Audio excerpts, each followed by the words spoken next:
इन्नी अखाफुल्लाह। ऐसा आदमी जिसको किसी खूबसूरत हसीनो जमील औरत ने बुराई के लिए बुलाया, ज़ात मनसबिन, शरीफ घर की, व जमाल और खूबसूरत। बदचलन औरतों के बारे में बात नहीं हो रही है, बाजारू औरतें, पेशावर औरतें, जिस्म फरोश औरतें, उनके बारे में बात नहीं हो रही। आपके इलाके की, आपके गांव की कोई शरीफ घर की औरत, ज़ात मनसबिन, हस्ब नसब वाली बेहतरीन शरीफ घराने की लड़की, व जमाल और खूबसूरत औरत, अगर वो आपको बुलाती है कि आओ चलो हमारे साथ ये काम कर लो, ज़ात मनसब, पैसे वाली, दौलत वाली, यानी वो आपको पैसा भी दे रही है, वो आपको मौका भी दे रही है, वो आपको तन्हाई में भी ले जा रही है, उसके पास सारे इंतजाम है, वो कह रही है कि मेरा रूम अलग है, मैं पैसा भी दूंगी, मेरे साथ रहो, मेरे साथ खाओ, मैं खाना भी दूंगी, और मेरे साथ तुम गलत काम करोगे मैं तुम्हें इसकी उजरत भी दूंगी, और खूबसूरत भी है, ज़ात मनसबिन, यानी ऐसी औरत ने आपको बुलाया जो खुद अमीर है, जो खुद शरीफ है, जो खुद पैसे वाली है, और जो खुद बहुत ऊंचे घराने की है, और खूबसूरत और हसीन और जमील है। आपके पास कुछ नहीं लेकिन वो आपको दावत दे रही है, आपके पास मौका नहीं लेकिन वो मौका दे रही है, आपके पास तन्हाई की जगह नहीं लेकिन वो आपको तन्हाई की जगह दे रही है। ये सब कुछ होने के बाद फिर आपने ऐसी खूबसूरत, ऐसी हसीन और जमील और ऐसी जात और मनसब और हसब और नसब वाली और ऐसी शरीफ औरत को देखकर कहा, हट चल भाग यहां से, इन्नी अखाफुल्लाह, मेरा रब मुझे देख रहा है, मैं अल्लाह से डरता हूं, मैं तेरे करीब नहीं जा सकता, मैं ये गलत काम नहीं कर सकता। ऐसी औरत की दावत का इनकार करने वाला और ऐसी औरत के दिल और इरादे को पूरा न करने वाला शख्स अल्लाह के अर्श के साए में होगा, अल्लाह के अर्श के साए में होगा। इमाम इब्ने सीरीन का नाम सुने, बहुत बड़े बुजुर्ग गुजरे हैं, बहुत खूबसूरत थे, बहुत हसीन और जमील थे। ये जिस बस्ती में रहते थे बज़ाज़ी का काम करते थे, कपड़े की गठरी को सर पे लाद कर गली गली मोहल्ले मोहल्ले में जाकर बेचा करते थे, और किसी मस्जिद के इमाम भी थे, लेकर गली गली बेचा करते थे। उस इलाके में एक अमीर ज़ादी बेवा औरत रहती थी, उसका शौहर मर चुका था, उसकी काफी लौंडियां थी, बांदियां थी, खादिमा थी, यानी बहुत पैसे वाली थी, बहुत अमीर थी, अमीर ज़ादी, अमीर की बेटी थी वो, लेकिन उसका शौहर मर गया था, और वो अपनी बांदियों, अपनी नौकरानियों के जरिए गांव में, मोहल्ले में और आसपास के इलाके में ऐसे नौजवानों को तलाश करवाती थी अपनी नौकरानियों से कि कोई खूबसूरत नौजवान मिले तो उसको हमारे पास लेकर आओ, और वो उनके साथ गलत काम करती थी। एक बांदी ने, उसकी एक नौकरानी ने अपनी मालिका से कहा, इस बेवा औरत से, कि एक इमाम है, बहुत खूबसूरत हैं, हसीन और जमील हैं, नौजवान हैं, कहो तो मैं उनको तुम्हारे पास लेकर आऊं, कपड़ा बेचते हैं। तो कहा ठीक है, उसको लेकर आओ। इमाम इब्ने सीरीन के पास ये बांदी गई, वो कपड़ा लादे हुए थे, उनसे कहने लगी कि मेरी मालिकन हैं, वो आपसे कपड़ा खरीदना चाहती हैं, लेकिन वो बहुत पर्दे वाली हैं, बाहर नहीं निकलती हैं, वो अपने घर पे तुम्हें बुला रही हैं और आपसे वहाँ कपड़ा खरीदना चाहती हैं। इमाम इब्ने सीरीन रहमतुल्लाह अलैह उस औरत के पास जाते हैं, बांदी बाहर रह जाती है, और उस बेवा औरत ने उनको अपने घर के अंदर बुला लिया। ये कपड़ा दिखाने लगे, देखो बहन, देखो देखो, कपड़ा खोल खोल के उनको दिखाने लगे, और उसको तो कपड़ा लेना ही नहीं था।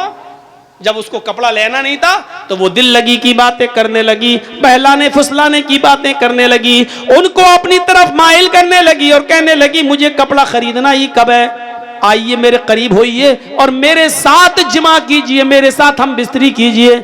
इमाम इब्ने सीरीन ने सारे कपड़े की गठरी बांधी और उसको पैक करके रखा और फिर उनको वाज करने लगे, नसीहत करने लगे। इन्नल हम्दुलिल्लाह नहमदुहु व नस्तईनुहु व नस्तगफिर, पूरा खुतबा दे डाला और जिना की मजम्मत पर कुरान की आयतें पढ़ पढ़ के उसको बताई और बहुत सी बातें बताने के बाद जहन्नम का अजाब, कब्र के अजाब के बारे में बताया, सब कुछ सुनाया। लेकिन उस बेवा औरत पर कोई फर्क नहीं पड़ा, उसने कुछ नहीं देखा। वो बार बार कहती रही ठीक है, अल्लाह गफूर रहीम है, माफ करने वाला, तुम आओ पहले मेरे पास, तुम आओ पहले मेरे करीब। जब देखा कि वाज और नसीहत का कोई फर्क नहीं पड़ा और ये औरत माइल है, ये जिना पर आमादा है, तो कहने लगे कि अब बचने का कोई रास्ता भी नहीं है। तो इनके दिमाग में ख्याल आया, आए नौजवानों, अल्लाह वाले कैसा कैसा काम कर गए जिना से बचने के लिए, और हम तो ये तसव्वुर भी नहीं कर सकते। इमाम इब्ने सीरीन कहते हैं, अच्छा ये बताओ कि तुम्हारा बाथरूम कहाँ है? मुझे बहुत सख्त लैट्रीन लगी हुई है, मुझे क़ज़ाए हाजत के लिए जाना है, मैं लैट्रीन से फारिग होने के बाद आता हूँ, तुम्हारे पास बैठता हूँ। अच्छा ठीक है, ये है, उसने बता दिया। जब लैट्रीन से निकले तो किचन में घुस गए। किचन में जो नाली थी जिसमें बहुत ज्यादा कचरा अचड़ा जमा हो जाया करता था, उसमें काले रंग की स्याह कीचड़ जमी हुई थी नाली में। इमाम इब्ने सीरीन उसी किचन की नाली के पास बैठ गए और उस नाली से स्याह रंग की काली कीचड़ निकाल कर उन्होंने अपने चेहरे पे मल ली, अपने कपड़ों पे मला, अपनी दाढ़ी आड़ी पे मला और पूरी तरीके से अपने आप को लथपथ कर लिया कीचड़ से। और इसी गंदगी की हालत में उस औरत के पास आए, चलो आओ मिलते हैं, कहाँ मिले?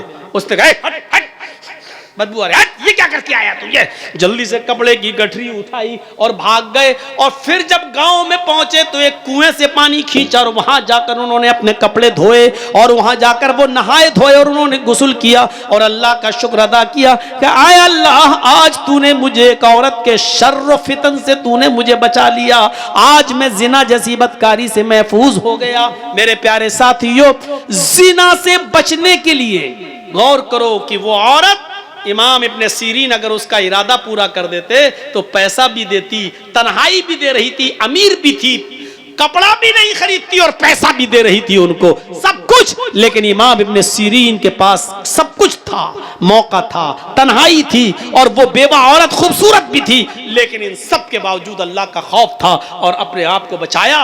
उससे कहा, अल्लाह से डर, ये जिंदगी चंद दिनों की, अल्लाह की मुंह दिखाना है। नसीहतें की लेकिन वो नहीं मानी। मेरे प्यारे साथियों, तब इमाम इब्ने सीरीन ने अपने आप को ऐसे बचाया। नौजवानों, इस जिनाकारी और बदकारी के रास्ते से अपने आप को बचा लेने वाला और किसी खूबसूरत औरत की दावत पर यह कह देने वाला कि इन्नी अखाफुल्लाह, मैं अल्लाह से डरता हूं, ऐसा शख्स भी कयामत के दिन अल्लाह के अर्श के साए में होगा। बुखारी शरीफ के अंदर एक वाक़या आया है, जब मरसद इब्ने अबी मरसद एक सहाबी हैं, ईमान लाए, इस्लाम कबूल किया, तो अल्लाह के रसूल ने उनसे कहा कि तुम मक्के जाओ और मक्के में हमारे बहुत से मुसलमान सहाबा कैद है, काफिरों के चंगुल में हैं, उनसे छुड़ाकर चुपके चुपके मदीने की तरफ लाओ, उनको वहां से छुड़ाओ। तो ये रात में मक्के पहुंचते थे और रात में जाते थे, चुपके से किसी घर में घुसते थे, जहां कोई मुसलमान साहबी कैदी होता था उसको उठाकर लाते थे और फिर उसकी बेड़ियों को तोड़ते थे और फिर उसको मदीना भेज दिया करते थे। क्योंकि इस्लाम लाने से पहले खुद ये चोर थे, इस्लाम लाने से पहले खुद ये चोर थे, इनको बेड़ियां तोड़ने में महारत थी, ये जानते थे। तो अल्लाह के रसूल ने इनसे वही काम लिया कि तुम अब मुसलमान सहाबा की बेड़ियां तोड़कर उनको काफिरों से छुड़ाओ, उनके ऊपर जुल्म कर रहे हैं वो काफिर, उनको छुड़ाओ। तो एक दिन ये मक्के के अंदर पहुंच गए और उसी जगह चले गए जहां मुसलमान साहबा कैद थे। रात की तारीकी का फायदा उठाया और एक दीवार के पीछे छिप गए।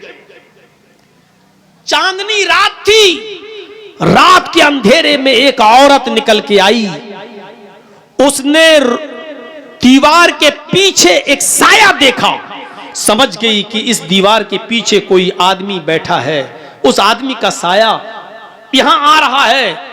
वो गई, दीवार के पीछे क्या देखती है कि एक आदमी बैठा हुआ है, और देखते ही उसको पहचान गई। कहने लगी तुम तो मरसद हो, तुम तो मरसद हो। मरसद ने देखा, मरसद भी पहचान गए। कहने लगे तुम तो अनाक हो, तुम तो अनाक हो। कहां? जमाने जाहिलियत में जब मरसद इस्लाम नहीं लाए थे तो इस औरत के साथ उनके नाजायज ताल्लुकात थे। कई मर्तबा इस औरत के साथ मिल चुके थे, लंबे तलंगे, लंबे चौड़े थे, वो अनाक उनकी दीवानी थी। इतने दिनों के बाद आज देखती है, कहती है मरसद पुरानी यादें ताजा हो गई, कितने साल के बाद तुम आए हो, चलो हमारे घर चलो, हमारे घर में कोई नहीं, आज की रात हमारे साथ सो जाओ, वही रात गुजारो। मरसद इब्न अबी मरसद कहते हैं क्या या नाक, अब इन हाथों ने मोहम्मदुर रसूलुल्लाह के हाथों को छू लिया है, ये हाथ मोहम्मदुर रसूलुल्लाह से टच हो चुके हैं, इन हाथों ने मोहम्मदुर रसूलुल्लाह से मुसाफा कर लिया है। आया नाक, अब हराम औरत की तरफ मैं हाथ नहीं बढ़ा सकता, आया नाक बेहतर है कि तुम चली जाओ। अनाक कहने लगी अच्छा अब तुम बदल गए हो, मेरी आरज़ू और मेरे अरमानों का तुम गला घोंट रहे हो, इतने सालों के बाद आए हो, अगर तुमने मेरे इरादे और मेरे अरमान और मेरी आरज़ुओं को पूरा न किया तो मैं चिल्ला दूंगी। मरसद इब्न अबी मरसद कहते हैं कि कुछ भी करो लेकिन अब मैं तुम्हारे साथ जिना नहीं कर सकता है, मैं मुहम्मदुर रसूलुल्लाह सल्लल्लाहु अलैहि वसल्लम, इन आंखों ने मुहम्मदुर रसूलुल्लाह का दीदार कर लिया है, अब ये हराम चीज की तरफ उठेगी भी नहीं हमारी नजरें। अनाक कहती है आए खेमे वालों उठो, आए गांव वाले उठो, एक आदमी आया है तुम्हारे कैदियों को चुरा रहा है, तुम्हारे कैदियों को उठाकर ले जा रहा है। अनाक की आवाज सुनकर मोहल्ले वाले और गांव वाले उठने लगे, दौड़ने लगे। मरसद इब्न अबी मरसद ने जब उनको आता हुआ देखा तो वो भाग गए, एक पहाड़ की तरफ चले गए, और पहाड़ के ऊपर चढ़ने के बाद उनको एक गार नजर आई तो वो पहाड़ से नीचे उतरकर उस गार के अंदर छिप गए। वो लोग पहाड़ के ऊपर तक आए, उनको गार का दरवाजा नहीं दिखाई दिया, उन्होंने, गांव वालों ने उस पहाड़ के ऊपर खड़े होकर पेशाब भी किया।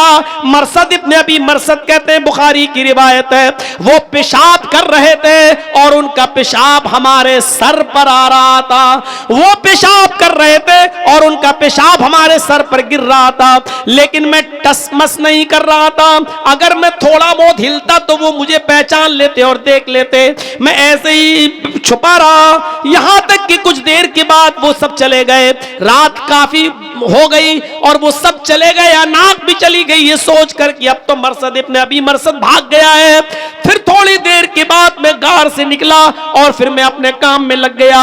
इसके बावजूद मैंने एक आदमी को उठाया, उसको अपने कांधों पर लादा, लेकिन वो बहुत भारी आदमी था, हम उसको लेके चल नहीं पा रहे थे, वो बार बार उसको उठाते और वो मुझे थका देता।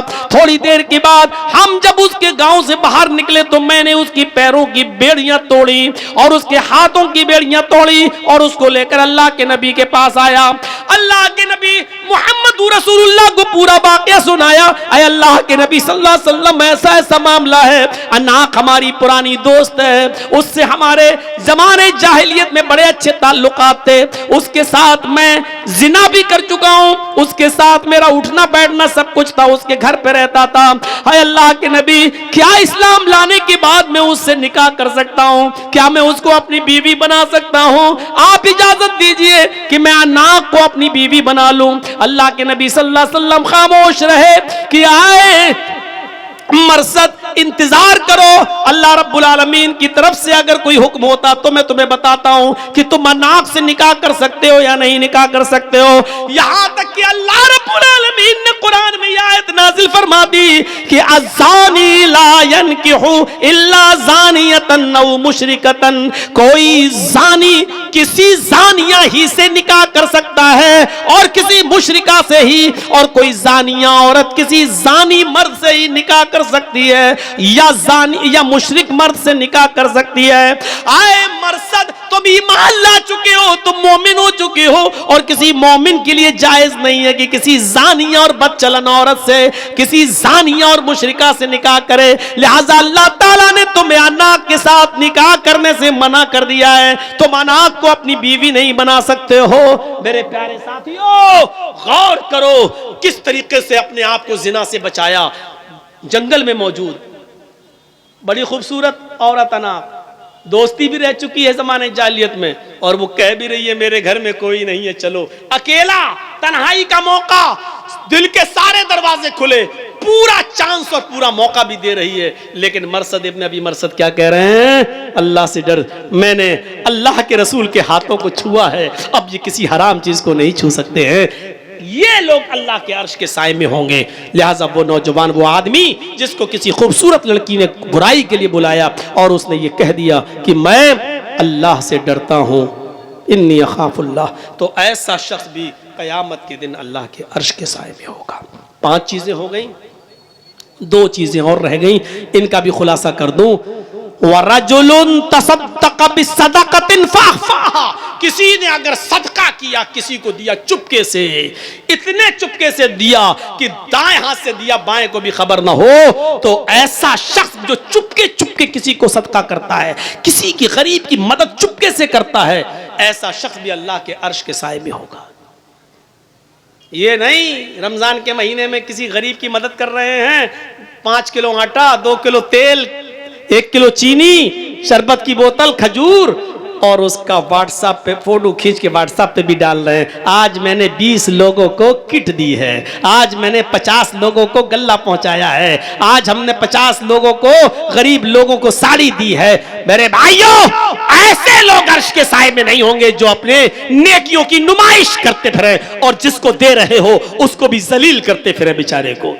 अरे किसी गरीब को दे दो, न तुम्हारी बीवी को पता चले, न जिसको दे रहे हो उसके बारे में किसी को पता चले कि उस बेचारे की मदद की है, उसका पर्दा रहने दो। इस तरीके से दो दाएं हाथ से कि बाएं को भी खबर ना हो, यानी कानो कान, हमारे जबान में बोला जाता है ना, कानो कान किसी को खबर ना हो, इस तरीके से सदका करो। बुखारी की एक रिवायत है कि एक शख्स कहता है, आय अल्लाह, आज की रात मैं सदका करूंगा और मैं चुपके से दूंगा, किसी जरूरतमंद को दूंगा। फिर वो रात में उठा और चुपके से निकला और उसने एक जरूरतमंद को रात में देखा, उसके हाथ में उसने अपना सदका, अपना ज़कात का माल, अपना सदका का माल उसको दे दिया। सुबह जब वो मार्केट की तरफ गया तो रास्ते में बातें हो रही थी, कुछ लोग कह रहे थे, देखो अल्लाह का नेक बंदा बेचारा रात में किसी को सदका देने के लिए निकला, वो चाहता था कि किसी गरीब को दूं, लेकिन किसी चोर को दे दिया उसने।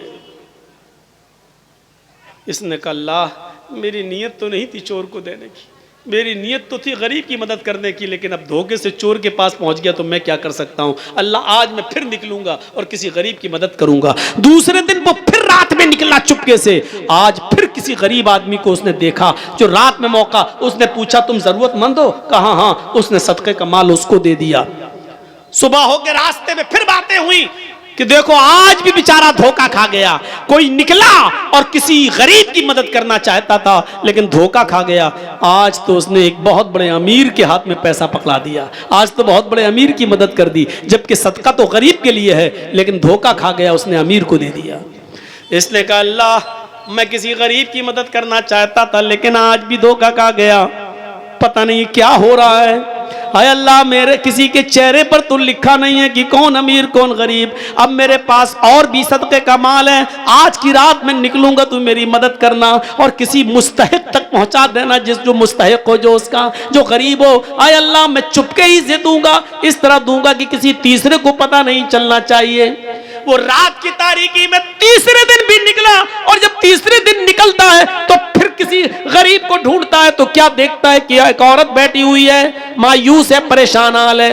ये उस औरत के पास गया, कहता, बहन, इतनी रात में तुम अकेली मजबूर नजर आती हो। उसने कहा कि मैं बहुत मजबूर औरत हूं, मेरी मजबूरी का फायदा मत उठाओ, रात के अंधेरे में मेरे साथ मजबूरी का फायदा मत उठाओ, जाओ यहां से। उसने कहा मैं मजबूर ही इंसान को देख रहा हूं, 2 दिन से मैं बराबर धोखा खा रहा हूं, ये लीजिए। उसने चुपके से सदके का माल उस औरत को दे दिया। खुश था कि आज तो मेरा सदका किसी अच्छी जगह पहुंच गया, किसी सही जगह पे चला गया। सुबह होती है तो जैसे ये मार्केट की तरफ गया, लोगों में चर्चे हो रहे थे, तुम्हें मालूम है? कहा नहीं। कहा क्या हुआ? कहा अल्लाह का नेक बंदा आज भी बेचारा सदका करने निकला और किसी गरीब की मदद करना चाहता था, लेकिन आज उसने एक बदचलन और बदकार औरत को सदका कर दिया। अपना माल किसी जानी और बदचलन औरत को दे दिया। उसका काम रात में रोजाना निकलने का है और कस्टमर तलाश करके जिस्म बेचती है, उनसे पैसा लेती है।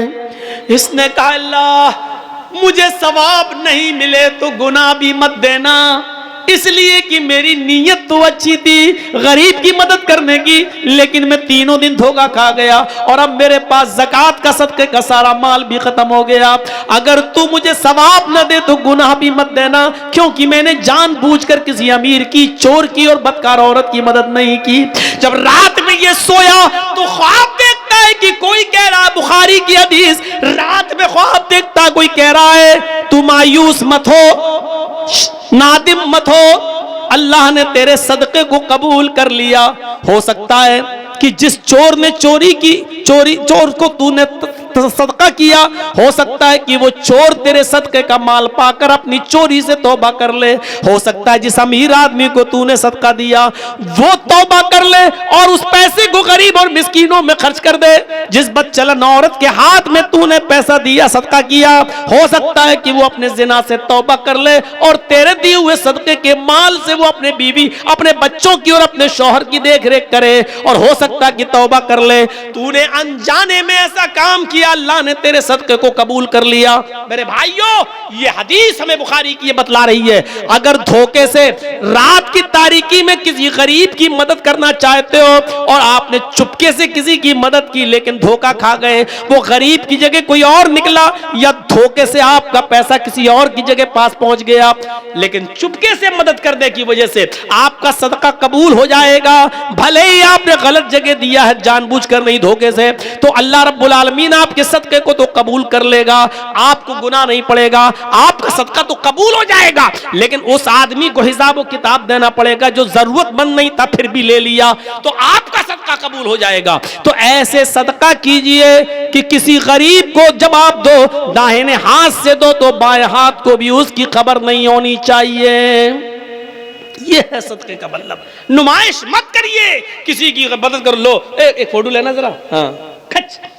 आज मैंने 10 गरीब लोगों की मदद की, अल्लाह के अजाब से डरो, उस बेचारे की नुमाइश कर रहे हो आप। 6 चीजें हो गई, 7वीं और आखिरी चीज अल्लाह के नबी ने फरमाई, अल्लाह के अर्श के साए में कौन होगा? रजुलुन ज़करल्लाह खालियन फफाज़त ऐना, जो अल्लाह के खौफ से अल्लाह को याद करके रात की तारीकी में अल्लाह से डर गया, उसके अजाब से डर गया, तो ऐसा शख्स अल्लाह के अर्श के साए में होगा कयामत के दिन। कयामत के दिन हजरत उमर फारूक रज़ी अल्लाह ताला अन्हु रात के अंधेरे में रोजाना गरीब औरत, एक बूढ़ी औरत और एक अंधी और नाबीना औरत की खिदमत किया करते थे, और उसके बाद में जब खिदमत करके दरबार खिलाफत में आते थे तो ये हाथ उठाकर दुआ करते थे तहज्जुद के बाद, और रोते हुए ये दुआ करते थे कि रब्बना रब्बना सिर्फ अन्ना अज़ाब जहन्नम इन्ना अज़ाबहा काना गरामा, आय अल्लाह जहन्नम का अजाब हमसे हटा ले, इसलिए कि जहन्नम का अजाब बर्दाश्त करने की हमें क्षमता नहीं है, जहन्नम का अजाब बर्दाश्त करने की हम में सकत नहीं है। वो रोते थे, अल्लाह को याद करके वो रोते थे और अपने आंखों से आंसू बहाते थे। आंसू बहाने का सबसे अच्छा वक्त रात का वक्त है, और तन्हाई में रोइए। दिन में अगर रोते हैं तो दिखावा भी हो सकता है, इनके सामने रोएंगे तो आदमी कहेगा हाँ बहुत रोने वाला है, देखिए कितना रो रहा है। रात की तारीख तारीकी में और अकेले में रोइए और अपने रब को बनाइए और दुआ मांगिए, रब्बना सिर्फ अज़ाब जहन्नम इन्ना अज़ाबहा काना गरामा, इलाहुल आलमीन तू जहन्नम के अजाब से हमको नजात अता फरमा, आय अल्लाह जहन्नम के अजाब से हमको बचा ले, इन्ना अज़ाबहा काना गरामा कि तेरा अजाब बहुत ही ज्यादा सख्त और चिपटने वाला है। ये दुआ मांगते रहो और आंखों से आंसू बहाते रहो। अल्लाह के नबी सल्लल्लाहु अलैहि वसल्लम ने जिक्र व अस्कार की बड़ी फजीलत फरमाई है और याद रखिए उठते बैठते चलते फिरते दुआएं पढ़ते रहा करो, कम से कम ये दुआ भी यही दुआ पढ़ते रहो, रब्बिग़फिरली, आय अल्लाह मुझे बख्श दे, आय अल्लाह मुझे बख्श दे, ये दुआ पढ़ते रहो। अल्लाहुम्मा इन्नी ज़लमतु नफ्सी ज़ुल्मन कसीरा वला यग़फिरुज़्ज़ुनूबा इल्ला अंत फ़ग़फ़िरली मग़फ़िरतम मिन इंदिका वरहमनी इन्नका अंतल गफ़ूरुर रहीम। ये दुआ अल्लाह के नबी ने अबू बकर सिद्दीक को सिखलाई थी। अबू बकर ने कहा था अल्लाह के नबी ऐसी दुआ बताओ जिस दुआ को पढ़कर मैं अपने गुनाहों की माफी मांगता रहूं। अल्लाह को याद करो तन्हाई में और आंखों से जिसके आंसू बह गए, ऐसा शख्स भी कयामत के दिन अर्श के साए में होगा। तो फिर से एक बार गिन लीजिए, अदल व इंसाफ करने वाला एक, वो नौजवान जो अपने रब की इबादत में लगा हुआ है, दो, तीसरा वो आदमी जिसका दिल मस्जिद की तरफ लटका हुआ है और हमेशा नमाज के बारे में सोच रहा है, चौथा वो शख्स जो किसी से मोहब्बत करता है तो अल्लाह के लिए और दुश्मनी करता है किसी से तो अल्लाह के लिए, और पांचवा वो शख्स जिसको किसी खूबसूरत और शरीफ खानदान की लड़की ने गलत काम के लिए बुलाया और उसने कह दिया मैं अल्लाह से डरता हूं, मैं तेरे करीब नहीं जाऊंगा, तो ये शख्स भी अल्लाह के अर्श के साए में पांच। और छठा शख्स वो जिसने चुपके से खामोशी के साथ सदका और खैरात किया, किसी को कानो कान उसकी खबर नहीं, ये भी अल्लाह के अर्श के साए में होगा। और सातवां वो आदमी जिसने अल्लाह को तन्हाई में याद किया और उसकी आंखों से आंसू आ गए, तो क़यामत के दिन ये भी अल्लाह के अर्श के साए में होगा। ये सात खूबियां अपने अंदर पैदा कीजिए और अल्लाह के अर्श का साया पाइए। याद रखिए जन्नत और जहन्नम का फैसला तो बाद में होगा, पहले हमें क़यामत के दिन उस सूरज की जासोस तपिश से बचना है और उसकी गर्मी से बचना है। 50,000 साल का दिन होगा और सूरज की गर्मी हमारे सरों पर होगी, हम पसीने में डूब रहे होंगे। ऐसे मौके पर जिसको अल्लाह के अर्श का साया नहीं मिलेगा, उसके लिए वो दिन बहुत खतरनाक दिन होगा, और जो अल्लाह के अर्श का साया पा जाएगा वो मुतमईन होगा, चैन और सुकून के साथ होगा। मेरे भाइयों, ये 2.25 घंटे का खिताब मैंने आपके सामने तकरीबन किया है। अब मैं रुखसत होते हुए आपसे दुआ करता हूं अल्लाह ताला से कि बारे इलाह ये सातों खूबियां तू हमारे अंदर पैदा फरमा दे, ये सातों खूबियां हमें हमारे अंदर पैदा फरमा और क़यामत के दिन हमें अर्श का साया नसीब फरमा दे। आप लोग अपने अपने मोबाइल हटा लीजिए। और है किसी का खिताब है? तो फिर क्या कह रहे थे, चंदे की बात कहना। तो मेरे भाइयों, आपसे गुजारिश है, मस्जिद का है मदरसे का? ये मदरसा है और इस वक्त मदरसों पे